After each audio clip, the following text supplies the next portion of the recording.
ये बारे में। वाजिद अली शाह की रानी थी आलम आरा, जी। उसी का ये महल था। अच्छा तो वो यहाँ रहती थी। हम तो बाय बर्थ यहीं पे ही रह रहे हैं। यही सुना है और यही पता है।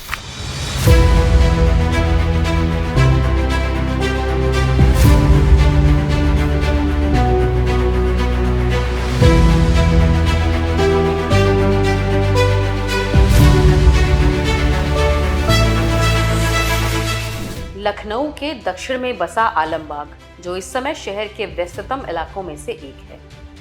मेट्रो स्टेशन, शहर का सबसे बड़ा बस अड्डा, अमीनाबाद के बाद दूसरी सबसे बड़ी बाजार और लाखों की आबादी वाले आलमबाग के बीचों बीच बनी है ये आलमबाग कोठी।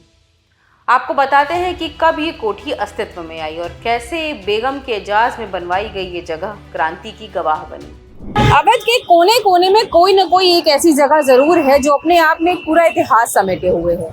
ऐसी ही एक जगह हम आज आपको लेकर आए हैं अपने दास्ताने अवध के इस तीसरे एपिसोड में, और ये जगह है आलमबाग कोठी। बहुत कम लोग शहर में इसके बारे में जानते हैं। आलमबाग इलाका बहुत मशहूर है, शहर का बच्चा बच्चा इस जगह के बारे में जानता होगा जो लखनऊ का रहने वाला है। मगर इसी घने और व्यस्ततम इलाके के बीचों बीच एक जगह ऐसी है जो अननोन है, बहुत कम लोगों को उसके बारे में मालूम है, जिसे हम आलमबाग कोठी कहते हैं। ये जो मेरे पीछे आप देख रहे हैं, इसको आज हम चंद्र नगर गेट के नाम से जानते हैं, मगर कभी ये कोठी आलम आरा प्रवेश गेटवे हुआ करता था, यानी कि आलमबाग कोठी का प्रवेश द्वार।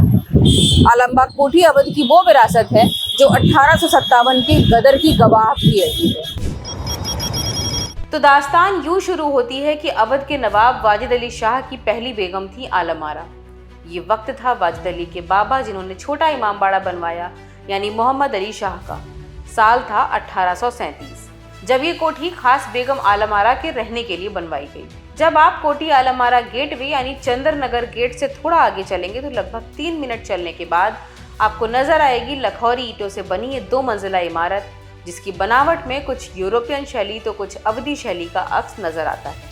आज ये जर्जर है, वीरान है, लेकिन साल 1857 में यानी गदर के दौरान ये हिंदुस्तानी क्रांतिकारियों का अहम मोर्चा हुआ करती थी।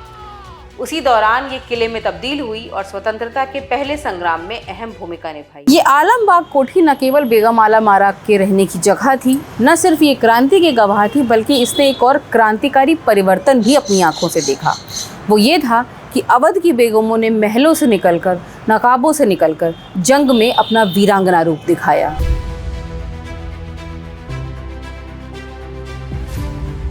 अठारह में जब स्वतंत्रता संग्राम का पहला बिगुल बजा, तब अंग्रेज जनरल हेनरी हैवलॉक का कानपुर पर कब्जा था।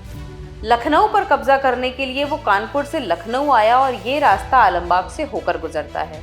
तब इसी आलमबाग कोठी में राजा जयलाल सिंह के नेतृत्व में राणा बेनी माधव और बाकर अली ने 1000 सैनिकों के साथ मोर्चा संभाला।